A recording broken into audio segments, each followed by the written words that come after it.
No hay lugar en el mundo en que un hombre pueda sentirse más contento que en un estadio de fútbol. Palabras inmortales de Albert Camus, famoso filósofo y novelista en la década de los 40. Si hoy viviera este personaje, ¿qué cosas diría de este hermoso deporte? ¿Cuál sería su sentir ante tanta violencia dentro y fuera de la cancha? Lamentable lo que pasó y desgraciadamente seguirá pasando en las tribunas de la Liga MX. Está sintonizando un podcast sin causa y sean ustedes bienvenidos, audiencia, al episodio 4 del programa menos visto por la barra de los Gallos Blancos del Querétaro, porque esas personas son unas bestias analfabetas que manchan, ensucian y perjudican el balompié mexicano. Como siempre me acompaña mi compañero Jano, que más adelante nos compartirá su opinión acerca de este terrible tema y otros de igual manera que estaremos platicando en este episodio. Jano, bienvenido. Así es, después de esta bienvenida bastante brusca, bienvenidos a la temporada 2 de un podcast sin causa, episodio 4. Ya saben que nos pueden escuchar en Spotify, ver nuestros hermosos videos en YouTube y en todas nuestras redes sociales. Así es, Outsiders. Si es la primera vez que nos sintonizan, pues te invitamos a que te suscribas a nuestro canal de YouTube y nos sigas en todas nuestras redes sociales, como @un podcast sin causa en TikTok, Instagram y Facebook, al igual que @podcast sin causa en Twitter. Y recuerden que los contenidos expresados en este programa no tienen otro motivo más que el de reflexionar, opinar y entretener. Audiencia, en este episodio reflexionaremos, como lo había comentado, acerca de la terrible situación que se vivió en el estadio La Corregidora, al igual que los graves problemas que acecha a la aviación mexicana y la muy lamentable destrucción de las selvas al sur de México por el avance del Tren Maya. ¿Y qué más, Jano? Sí, también vamos a hablar lamentablemente, de ciertos sucesos que están pasando en el conflicto entre Ucrania y Rusia, que involucra a México, y también un poco del tema del periodismo y la libertad de expresión que está en Rusia, un poco de temas internacionales también, lamentablemente del daño que se le hace a la selva del Amazonas, y hay un pequeñito caso de corrupción que existe en nuestro país. Híjole, como si no hubiera, caray. Uno pequeñito ahí de un Alejandro Hertz. Ese nombre me suena, me suena. Pero bueno, más adelante les vamos a estar platicando en esta lucha inalcanzable contra la corrupción que la 4T se ha propuesto. Pero bueno, audiencia, recuerden que no somos expertos. Pero tampoco somos iletrados. Esto es un podcast sin causa. El mexicano promedio es una persona alegre que, sin importar las adversidades que le impone la vida, disfruta de una cerveza bien fría en compañía de sus amigos o familia durante los fines de semana cuando hay partidos de fútbol. ¿Quién no lo ha hecho? ¿Cuántas veces no hemos disputado una cascarita con nuestros amigos, algún partido amateur de alguna liga callejera, o hemos sido testigo como aficionados del club de nuestros corazones, la pasión que se vive estando en el estadio?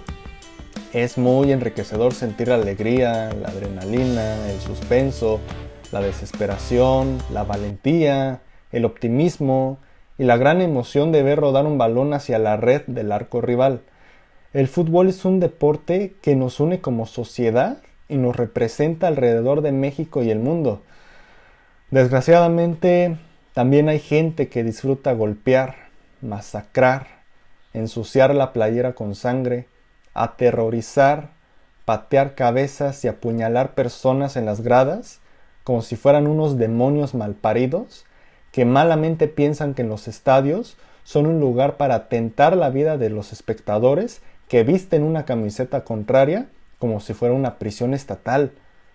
El pasado sábado 5 de marzo, durante el encuentro entre el equipo de Querétaro y el Atlas, como muchos ya saben, ambos de la primera división, ocurrió una riña espantosa que obligó a miles de personas a saltar al campo de juego para refugiarse ante la oleada de maleantes que atacaron a golpes a la barra del equipo visitante. Lo que ocurrió en Querétaro es algo que rebasó al fútbol mexicano por la incompetencia de los aclamados ejecutivos de la Federación Mexicana de Fútbol y que por consecuencia tomaron pésimas decisiones y relaciones públicas al no saber qué responder ante tan desastrosa pesadilla. Jano, me gustaría saber tu pensamiento. ¿Qué te pasó por la cabeza cuando en la tarde-noche del sábado pasado te enteraste del percance suscitado? La realidad es que yo me enteré un poco tarde. Yo fui a ver la película de Batman y pues no revisas el celular. Y ya cuando llego, empiezo a ver todas estas notas, varios amigos que me comentan y te empiezas a informar, ¿no? Y ves que hay publicaciones de la FIFA, que hay publicaciones internacionales. Entonces ahí es cuando ves que lo que pasó estuvo bastante grave. Yo no quise ver videos en Twitter, que es un lugar donde hay un poquito menos de censura, pero dicen que están bravísimos, que hay gente desnuda, que hay gente con balazos, gente en el piso, gente que se tomó fotos. De las cosas que más me impresionó fue que la gente agresora se presumiera cuántas playeras tenían del Atlas, como si fueran trofeos, orejas, rabo, ¿no? De una plaza de toros. Me parece, la verdad, lamentable y vamos a continuar con el tema y voy a mencionar las sanciones que hubieron por parte de la federación. Adelante, ¿cómo qué tipo de sanciones implementó la Femex Food? Pues me parece que estuvieron suavecitas, pero bueno, vamos a decir los datos. El Querétaro perdió el partido porque se detuvo al minuto 60, lo va a perder 3-0, ¿no? No está desafiliado el equipo de Querétaro. El estadio Corregidora será vetado por un año y el equipo jugará a puerta cerrada un año como local. La barra del Querétaro estará vetada 3 años en partidos como local y uno como visitante. La barra de Atlas fue vetada por 6 meses.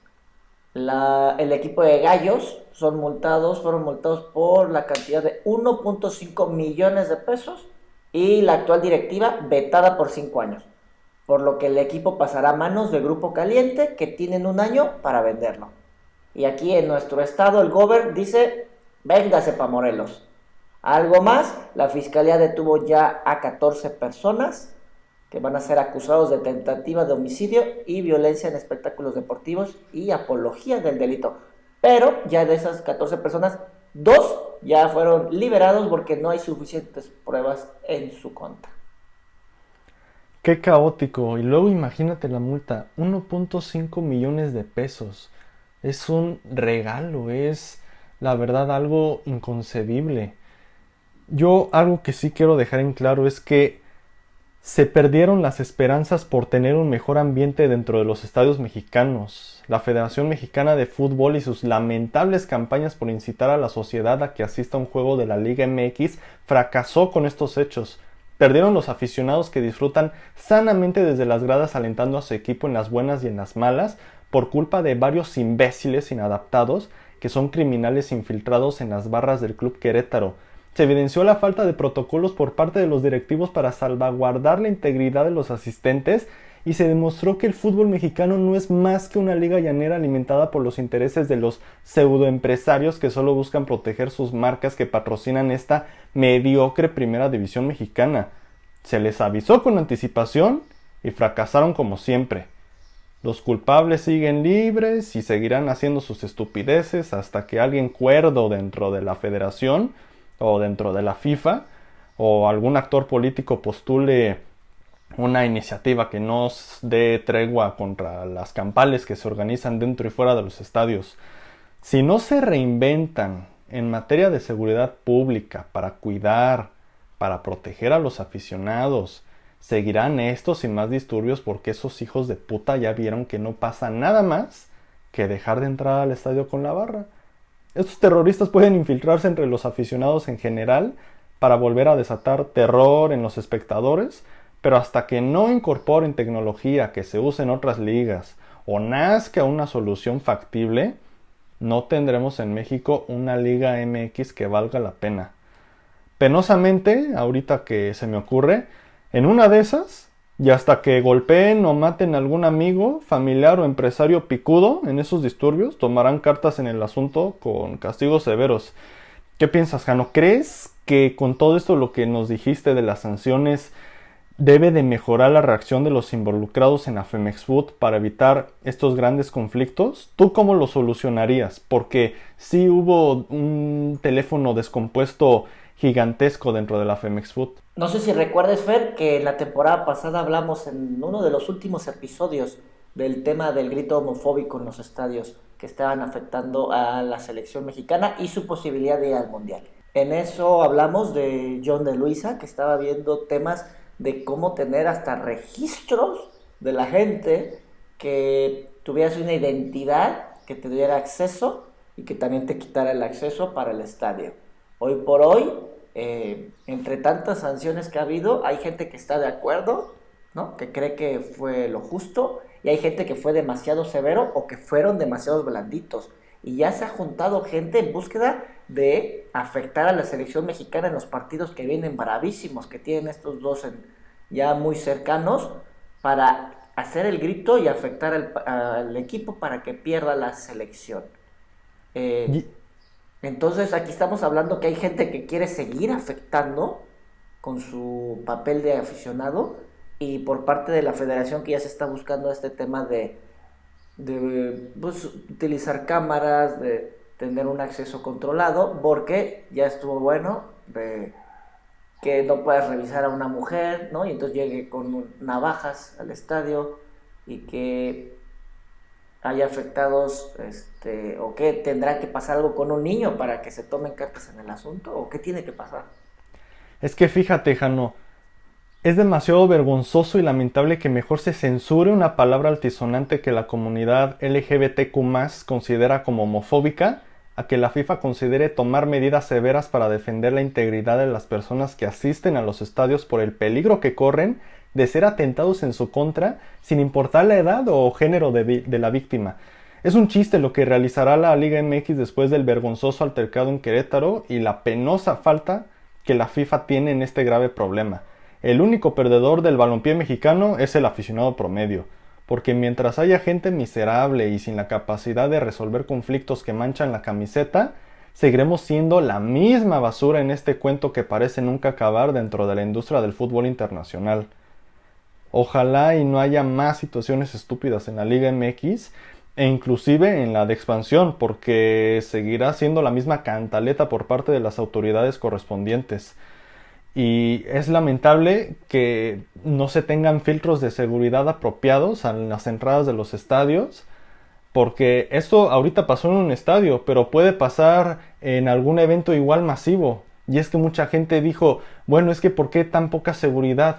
Pero también hay que ponernos a pensar en que la seguridad pública no debe de intervenir de lleno, debe de haber mitad y mitad, mitad de elementos de seguridad privada y mitad de elementos de seguridad pública, porque imagínate, supongamos que Querétaro tuviera 10,000 elementos policiales y que de esos 10,000 tienes que meter como 7,000 por la cantidad de gente, la cantidad del aforo en el estadio, pues se queda el resto de la ciudad sin elementos policiales en caso de algún conflicto, en caso de algún robo a mano armada, un secuestro, un asalto, algo en lo que la policía debe de intervenir. Entonces, pues yo creo que no, este no va a ser el meollo del asunto, el parteaguas. Yo creo que desgraciadamente, no sé si sea durante este año o durante corto plazo, mediano plazo, largo plazo, pero algo más fuerte va a suceder. Espero y que nosotros y ustedes, audiencias, si nos están sintonizando,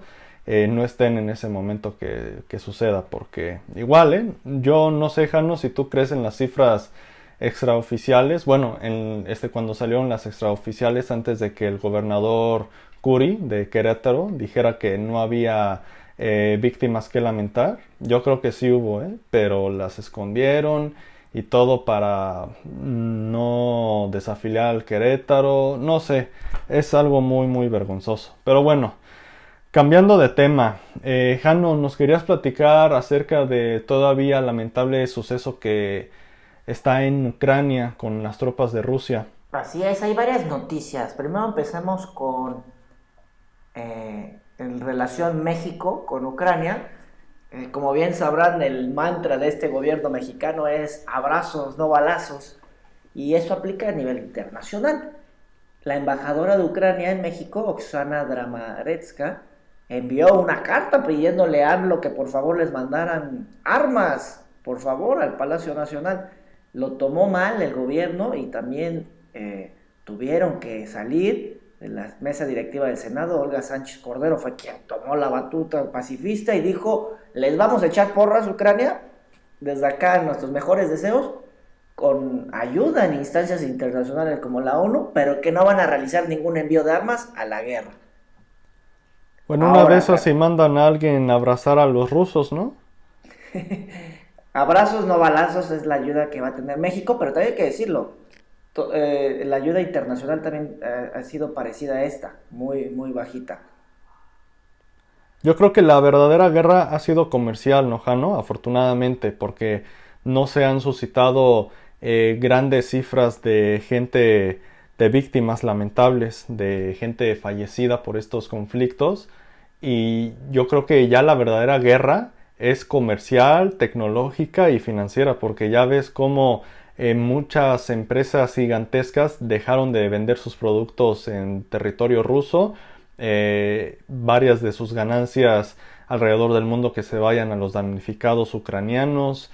Entonces yo creo que va a ser ahí un gran problemón para la sociedad rusa que no está de acuerdo con este conflicto, porque hay de los dos bandos, los que están a favor de Putin y los que no, y esto sí va a significar una catástrofe, una crisis financiera sin precedentes para los rusos, porque imagínate, aunado a la pandemia y ahora que su dictador Vladimir Putin está atacando territorio ucraniano y quiere hacer guerra por conflictos, por rencores que tienen más de 90 años, pues sí va a quedar Rusia en la ruina. Y a ver también quién se atreve a seguir comercializando productos después de este conflicto, porque también hasta se me hace inmaduro. No sé qué piensas, Jano, que por ejemplo Netflix, Apple, Google, Microsoft, hasta las mismas empresas mexicanas, Bimbo, Cemex, que dicen, no, ya no voy a vender mis productos allá. Paro mi producción si es que tengo una planta allá, pero ya no voy a estar ofreciendo mis productos, ni voy a importar nada a Rusia, no les voy a mandar nada, ahí se quedan solos. Pero sabemos que tarde o temprano pues esto va a parar y ni modo que se queden sin un mercado de millones de personas. La realidad es que es política. Hay bandos, ¿no? Está el equipo A, está el equipo B, y nosotros dependemos de nuestro capitán, ¿no? Que está nuestro vecino del norte. Entonces, son decisiones comerciales que así como México rompió relaciones con España y ya está yendo, Brad va a recibir a alguien para volver a tomar esas conversaciones, igual puede suceder esto acá.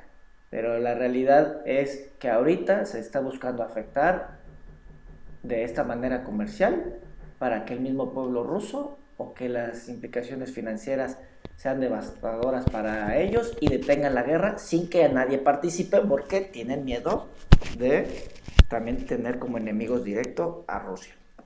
Siguiendo con las noticias del conflicto Rusia-Ucrania, un alto comisionado de las Naciones Unidas aseguró que hay, esta cifra es alarmante, más de 2 millones de ucranianos que han tenido que dejar su país. Una cifra similar a la vista en los años más duros en Siria. Antes de que se generara el conflicto, se especulaba que iba a haber 5 millones, ¿no?, de gente que iba a tener que salir de su país, de sus hogares. Ya vamos 2 en 2 semanas. Y para que vean y que sea un poco más grave esta situación, UNICEF aseguró que la mitad de estos 2 millones, es decir, 1 millón de estos refugiados ucranianos, son niños. Qué horror, imagínate la infancia que están teniendo estos infantes, porque ellos no ni la deben ni la temen y están ahora sí que refugiados, ya sea hasta en edificios subterráneos o en condiciones paupérrimas en otros países, mientras no saben ellos y sus familias si es que ya bombardearon sus hogares, si es que la ciudad literalmente ya desapareció de tanto pinche bombardeo. es algo muy muy lamentable, es algo que nos está tocando vivir en el siglo XXI. Y es que pues, a lo mejor ya estaba el conflicto, ¿no? De Irak con Estados Unidos, igual Afganistán, Irán, pero esto sí ya está llegando a una escala mayor en la que pues sí se pueden arrepentir varios líderes, sobre todo Putin. Yo creo que, y fíjate, aquí mucha gente está diciendo la única manera de detenerlo es matándolo, matando a Putin, pero yo creo que por la vía diplomática, por la vía ya no somos unas bestias para estar atacándonos como en el siglo pasado con bombas nucleares. Y aunque ellos hayan tomado las instalaciones de Chernobyl y de otras instalaciones nucleares, no creo que ese sea el modo. Hay otros modos y sobre todo lo están aquí viendo con la guerra comercial y económica. Pero bueno, algo que también nos debe de importar, pero como ciudadanos mexicanos, es el aeropuerto Felipe Ángeles, que faltando casi 2 semanas previo a su inauguración, al momento que estamos grabando este episodio, ha sido escenario de malas prácticas y pésimas notas que están circulando. Fíjense, audiencia, que el próximo 21 de marzo operarán diversos vuelos provenientes de las aerolíneas más importantes del país, como es el caso de Viva Aerobús, Volaris y Aeroméxico, que por cierto, este último, al parecer lo tomaron por los cuernos la gente del gobierno federal o se hicieron de la boca chiquita al decir con anterioridad que no tenían contemplado volar en Santa Lucía. Y pues mi mamá dice que siempre sí, pero bueno, además de esta controversia aunada a la calidad de la terminal y toda su infraestructura logística, sin tener los permisos pertinentes por parte de las autoridades aéreas civiles, tanto nacionales como internacionales, aterrizará un avión proveniente de Caracas, Venezuela, al nuevo aeropuerto, que no está autorizado para tener vuelos internacionales por la IATA. Pero eso no es lo más grave del problema. Lo que pasa es que debido al nuevo espacio aéreo que se diseñó en los alrededores del Valle de la Ciudad de México, se han generado fallas gravísimas en los sistemas de control para el tráfico aéreo que hacen trabajar al aeropuerto como a la antigua, cuando no había computadoras, como si estuviéramos en los pinches años 40, carajo. Ponen a 15 controladores aéreos y a mano van anotando las bitácoras de viaje y localización actual de cada aeronave por la incompetencia que parece se realiza de manera intencional para perjudicar los vuelos del Benito Juárez. Según expertos en la materia, esto perjudica a las aerolíneas y pasajeros que los orilla a voltear al Felipe Ángeles, pues dicen los ingenieros marinos que ya tomaron el control del Aeropuerto Internacional de la Ciudad de México, que es por el uso exagerado, prolongado y obsoleto de los sistemas de navegación. Esto desgraciadamente puede desencadenar en un peligroso accidente aéreo y sobre todo pone en un estrés tremendo a los controladores, que por cierto ser controlador aéreo es el trabajo más estresante del mundo y pues está en sus manos la vida de miles de pasajeros. Es un puto horror, carajo. El gobierno de México puede ocasionar una gran catástrofe aérea con víctimas fatales que lamentar si no se renuevan los radares en el aeropuerto de la Ciudad de México, que han ocasionado apagones eléctricos en la torre de control y decenas de vuelos atrasados. Si esto sucede con el Benito Juárez, ¿qué nos esperaría con el aeropuerto de Santa Lucía? En estas situaciones de sobreestrés, los pilotos deben confiar en los operadores aéreos que ciegamente calculan la distancia entre un avión y otro para evitar una colisión. En el Felipe Ángeles, con las condiciones meteorológicas en cielo y tierra, que penosamente a lo largo del año no son favorables para volar, tendrán que ocuparse en ver la solución idónea para evitar una gran catástrofe que manche la reputación de la industria aeronáutica en México y recuperar de nuevo la categoría más alta que existe, porque dicha tarea parece ser que nunca se podrá dar dadas las pésimas condiciones que existen en todos los aeropuertos del país. ¿Qué opinas, Jano? Me parece que para ti y todas las personas que ya tenían su boletito del aeropuerto, como lo anunciamos también en la temporada pasada, iba a haber más problemas, ¿no? Comentábamos que esto no se había terminado, que iba a haber estas afectaciones, que estas decisiones políticas al final están afectando a las personas, ¿no? Físicas y morales, ¿no? Las empresas que realizan los viajes y a nosotros que somos las personas que vamos a poder salir más afectadas cuando pase Sí, no, y además como ya habíamos comentado en episodios pasados acerca de la construcción del Felipe Ángeles, por ejemplo, algo que me enteré recientemente es que de los pocos locales comerciales que habrá, ya se están animando solamente por presencia de marca, no porque estén comprometidos con la terminal aérea, sino por publicidad. Pero ojalá, esperemos que sí sea ya por la infraestructura y que siempre sí resulte un buen negocio el Felipe Ángeles. Pero no sé si has probado, tú, Jano, estas malteadas de hamburguesas de Shake Shack. Van a estar ahí en el aeropuerto de Santa Lucía. Entonces, obviamente poco a poco, cuando se dé la inauguración el 21 de marzo, pues ya habrá por lo menos aproximadamente 9 vuelos. Estos, desgraciadamente, se tienen que hacer durante la mañana porque ahí de las 2 3 de la tarde hasta las 8 9 de la noche son unas condiciones meteorológicas paupérrimas.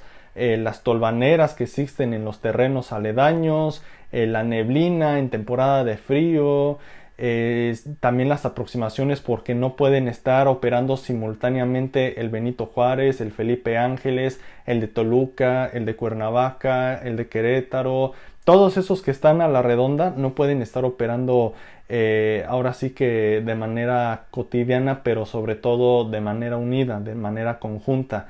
Y eso es un gran problema porque si hasta que no cierren completamente las operaciones en el Benito Juárez, que eso va a pasar décadas, ya se están renovando la Terminal 1 que va a estar lista a finales del 2023, pues el Felipe Ángeles va a seguir a lo mejor expandiéndose, pero pues el Benito Juárez por ahí del año 2050 va a tener que cerrar ya definitivamente, pero falta mucho. ¿Y qué vamos a hacer con todos los pasajeros y su seguridad, también la de los pilotos, si son todos estos aparatos obsoletos?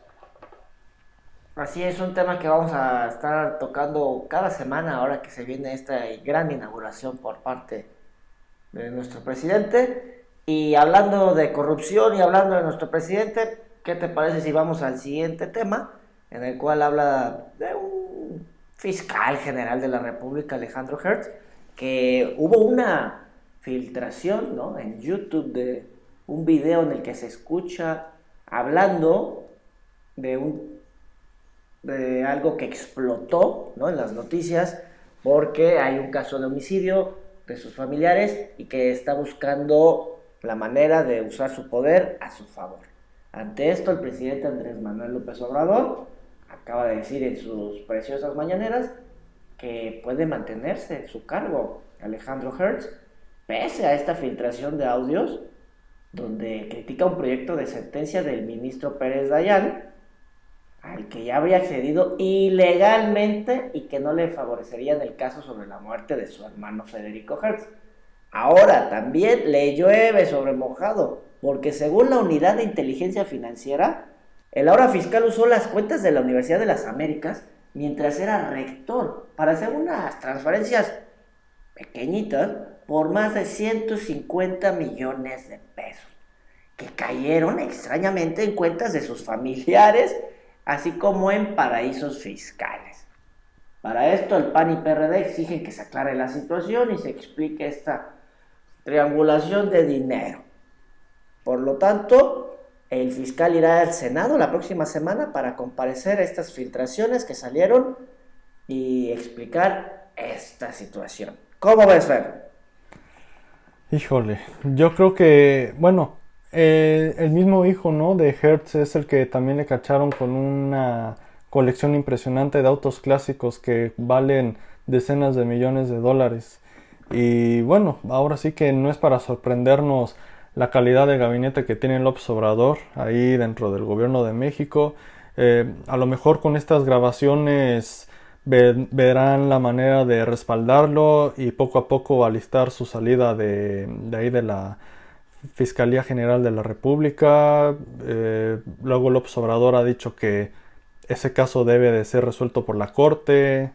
Y híjole, es que si es todo un malabarismo dentro de la 4T. Es lamentable que este personaje que se supone debe de velar por los intereses del pueblo es el fiscal general de la República desde 2019. Entonces, Híjole, yo creo que sí debe de ver la manera de cómo no manchar su reputación, porque ya a sus 82 años pues es difícil, ¿no? El volverse a levantar.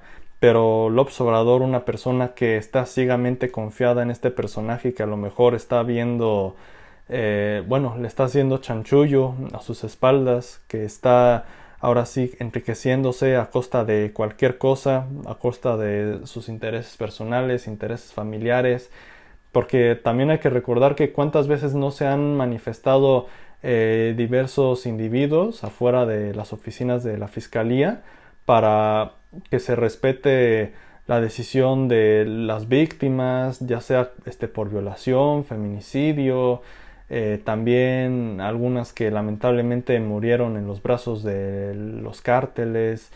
Es algo que, híjole, sí se le complica el panorama político a México con estos resultados, con estas pruebas, y no es por nada, pero por eso va decayendo la reputación de López Obrador y de toda su administración.